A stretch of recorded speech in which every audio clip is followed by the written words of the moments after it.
नस्ल का एक जानवर होता है गो, और वो बहुत बड़ा सा होता है, तकरीबन एक हाथ जितना लंबा, दुम से लेके सर तक। और ये अरबी जो है उसको खाया करते थे और इसका तेल भी बनता है। मेरे ख्याल इसको सांड बोलते हैं, शायद हम लोग सांडा बोलते हैं इधर हमारी लैंग्वेज में उसको, और उसको सबगो जिसको कहते हैं, उसका गालिबा तेल इस्तेमाल किया जाता है कोई तकलीफ वगैरह में। वो मार के लाया था तो हुज़ूर सल्लल्लाहु के सामने गुजर रहा था आपका करीम सल्लल्लाहु अलैहि वसल्लम के सहाबा का झुंड था। उसने पूछा कि क्या हो रहा है, तो उन्होंने बताया हमारे नबी ने सल्लल्लाहु अलैहि वसल्लम और हम इनसे दीन सीखते हैं। तो उसने कहा कि अच्छा मैं तो तब मानूंगा नबी हैं जब ये जो मैं शिकार करके लाया हूँ वो ये बोले और ये गवाही दे। तो एक तो उसने अपनी तरफ से एक अनहोनी बात पूछी थी, क्योंकि एक तो वो जानवर और दूसरे मरा हुआ, तो जानवर कैसे बोले और मरा हुआ हो तो फिर कैसे बोले। तो उसने बड़ी अनहोनी बात की थी। लेकिन आका करीम सल्लल्लाहु अलैहि वसल्लम ने जब उस गौ को आका के सामने रखा गया और आप सल्लल्लाहु अलैहि वसल्लम ने उससे पूछा, जब उसको आवाज़ दी कि ए गौ, तो वो बोली लब्बैक व सअदैक, यानी मैं हाजिर हूँ और मेरी खुशबख्ती है कि मुझे आपने आवाज़ दी। वो ज़िंदा भी हो गई। अभी के जो यहूदी हैं ना, ईसाई हैं, ये मुसलमानों को ये कहते हैं कि हमारे नबी ने मुर्दा ज़िंदे किए, तो हमारे नबी ने कोई मुर्दा ज़िंदा नहीं किया। हज़रत ईसा तो फूंक मारते थे और हज़रत मूसा अलैहिस्सलाम हाथ लगाते थे तो मुर्दा ज़िंदा होता था।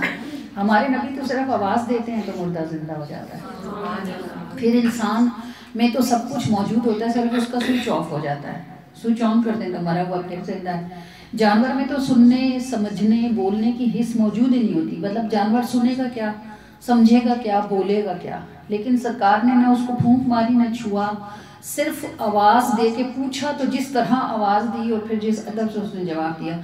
उसने वहाँ जब वो गो हुजूर से बात करी थी तो उसने कहा कि आप वो हैं जिनके साथ महशर का मैदान सज जाएगा, जीनत हो जाएगी महशर के मैदान की। ये हमारी जो आज की नात शरीफ है ना, ये आगाज़ ही यहीं से होती है कि दुनिया हो या महशर हो, आपके साथ सजे मंजर। दुनिया भी अल्लाह ने महबूब के लिए ही सजाई और ये तभी तक सजी रही जब तक हुज़ूर सल्लल्लाहु यहाँ मौजूद थे। और महशर का मैदान भी रसूलुल्लाह सल्लल्लाहु अलैहि वसल्लम के साथ ही सजेगा। दुनिया हो या महशर हो, आपके साथ सजे मंजर। और ख़ुद को भी पहचाना तब जब आपने देखा एक नज़र, काश के लौटे वो दिन रातें, आप बिना जो हुई बसर। अपने ज़िक्र हिसार में रखिए और नज़रों के ज़ेरे असर। आका जी मुझे दूर न करिए, काम में गरचे रहे कसर। दुनिया हो या महशर हो, आपके साथ सजे मंजर। काश के लौटे वो दिन रातें, आप बिना जो हुई बसर। अपने ज़िक्र हिसार में रखिए और नज़रों के ज़ेरे असर।